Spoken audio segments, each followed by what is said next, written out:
Consumer protection and confidentiality.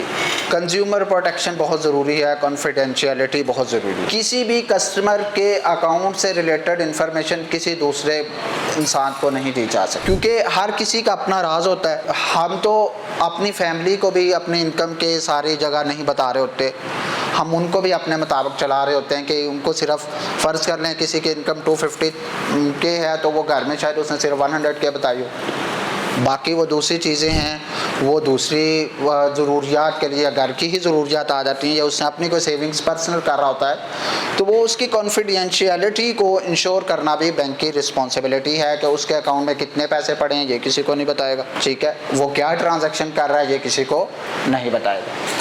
Complaint handling and redressal, जितनी भी complaints हैं वो इस फ्रेमवर्क के अंडर हैंडल हो रही हैं। आसिम साहब ने आपको बहुत कम्प्रिहेंसिव इसके बारे में गाइड कर दिया है कि कंप्लेंट्स आप कर कैसे सकते हैं। पहले आपको जगह जगह जाना पड़ता था, जिस बैंक के अगेंस्ट कंप्लेन होती थी उस बैंक की हेल्पलाइन पे कॉल कर रहे होते थे, स्टेट बैंक जा रहे होते थे, जगह जगह आपको चक्कर लगाना पड़ता था, फिज़िकल विज़िट करने पड़ते थे। लेकिन अब आपको कंप्लेंट्स के लिए किसी भी बैंक के अगेंस्ट आपने कंप्लेन करनी है, आपके लिए वन विंडो प्लेटफॉर्म है सुनवाई ऐप। आप सुनवाई ऐप इंस्टॉल करें, आप वहीं बैठे घर बैठे जिधर भी हैं आप वो उस बैंक को वहाँ से सिलेक्ट करें और उसके अगेंस्ट जो है वो कंप्लेंट आप लॉन्च कर सकते हैं। बस इसमें थोड़ा सा क्लियर करूँगा कि वो जैसे सर ने भी बताया कि इसका जो सेकंड फोरम है स्टेट बैंक ऑफ पाकिस्तान नहीं है, तो वो स्टेट बैंक ऑफ पाकिस्तान को कंप्लेंट नहीं जाएगी, वो बैंक के पोर्टल पे ही जाएगी। लेकिन आपके पास ऑप्शन ये है कि आप एक जगह से हर बैंक की कंप्लेंट कर सकते हैं और उसके बाद वो बैंकिंग मोहतसिब के पास जा रही होती है। गवर्नेंस एंड अकाउंटेबिलिटी, इस फ्रेमवर्क के अंडर स्टेट बैंक गवर्न कर रहा है तमाम बैंक्स को, फाइनेंशियल सेक्टर को, और अकाउंटेबिलिटी इंश्योर कर रहा है कि वो वाकई जितने भी कंप्लेंट्स के मेकनिज़म हैं, कॉन्फिडेंशियलिटी है, एथिकल बिजनेस कंडक्ट है, जितनी भी चीज़ें हैं वो उसको इंश्योर कर रहे हैं या नहीं कर रहे। इसका लास्ट पिलर है फाइनेंशियल एजुकेशन एंड अवेयरनेस।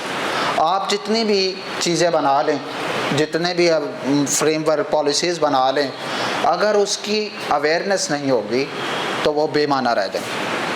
तो इसका एक पिलर ये भी है कि दो तरह की अवेयरनेस दी जाए। एक अवेयरनेस क्या है, कैपेसिटी बिल्डिंग। कैपेसिटी बिल्डिंग हम किसको कहते हैं कि जो बैंक के एम्प्लॉयज़ हैं सबसे पहले उनकी ट्रेनिंग कराई जाए इन चीज़ों पे, क्योंकि अगर उनको ही अवेयरनेस नहीं होगी तो वो आगे कैसे इंश्योर करेंगे कि उन्होंने किसी को फेयर ट्रीट करना है, कॉन्फिडेंशियलिटी इंश्योर करनी है। तो सबसे पहले इस पिलर के अंडर उनकी कैपेसिटी बिल्डिंग की जाती है, और दूसरी जो है वो अवेयरनेस है जनरल पब्लिक की। जिस तरह आज आपके लिए एक अवेयरनेस सेशन कंडक्ट किया जा रहा है, हम पिछले क्वार्टर में 2 अवेयरनेस सेशन कर चुके, एक रिटायर्ड एम्प्लॉयज़ के लिए पेंशन्स के लिए, और एक हमने तकरीबन 300-400 का मार्की में एक सेशन था तो वो किया। तो ये इस पिलर से अंडर हम इसकी अवेयरनेस कर रहे हैं।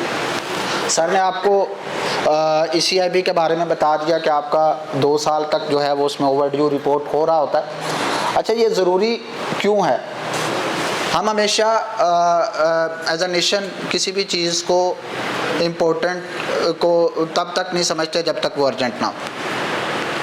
जब हमारे सर पे आके पड़ती है तब हम उसके पीछे भागते हैं। फॉर एग्ज़ाम्पल, किसी ने वीज़ा अप्लाई किया और उसके बाद पता चला कि उसके ECIB रिपोर्ट में डिफ़ॉल्ट शो हो रहा है, या किसी को आज पैसों की ज़रूरत पड़ी और फाइनेंसिंग के लिए अप्लाई करने गया तो पता चला कि अब तो ये उसका डिफ़ॉल्ट शो हो रहा है, अर्जेंट है। अब उसको कुछ समझ नहीं आएगी, वो दौड़ेगा, फिर वो अपने आप को ब्लेम करने के बजाय दूसरों को ब्लेम करना शुरू कर देगा कि ये मुझे सपोर्ट नहीं कर रहा, फलाना सपोर्ट नहीं कर रहा, टिमकाना सपोर्ट नहीं कर रहा। तो आपने क्या करना है, अभी से आज से सबने तस्दीक ऐप इंस्टॉल करें, आप अपना वहाँ साइन अप बनाएं। इवन मैंने खुद अपनी जो है वो क्रेडिट रिपोर्ट चेक की कि कहीं जाने अनजाने में कहीं मैं तो कोई इस तरह का लोन नहीं ले चुका जो कि मेरे CNSE पे शो हो रहा। तो आप इसको चेक करें और उसके बाद अगर कोई आपके डिफ़ॉल्ट वगैरह आ रहा है तो आप उसको सेटल करें।